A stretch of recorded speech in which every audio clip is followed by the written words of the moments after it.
নবীর সুন্নাত পালন করলেন গান বাজিয়ে। আপনার জন্য আমার বিল্ডিংটা ভেঙে পড়বে, ওরা কি ছাড়বো না? আল্লাহ তুমি আমার ভাইকে হেদায়েত দাও ইয়া আল্লাহ, ছাড়বো না। এই যে ভূমিকম্প হলো আপনার গান বাজনা বাজানোর কারণে।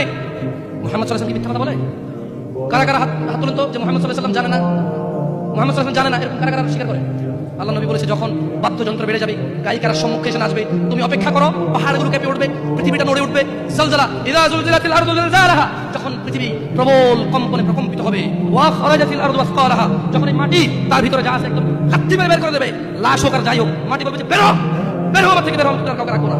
মানুষ বলবে মালাহা মালাহা, পৃথিবীটা কি হলো, এই মাটির কি হলো, কেন সে কবরগুলো লাশগুলো বের করে দিচ্ছে, কেন সে স্বর্ণ মতি হীরা মানিক বের করে দিচ্ছে, মালাহা এর কি হলো, কেন পাহাড় নড়ে উঠছে, কেন পাহাড় ভেঙে চূর্ণ বিচূর্ণ হয়ে যাচ্ছে?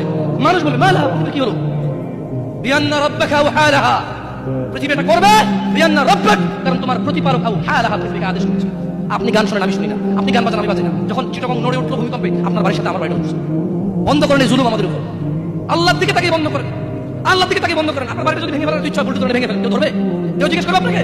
আপনি গান বাজনা শুনে ভাবে পৃথিবীতে বিপর্যয় নিয়ে আসতেছেন। ইত্তাকিল্লাহ হাক্কা তুকাতিহি, আল্লাহকে ভয় করুন, যেভাবে ভয় করা উচিত।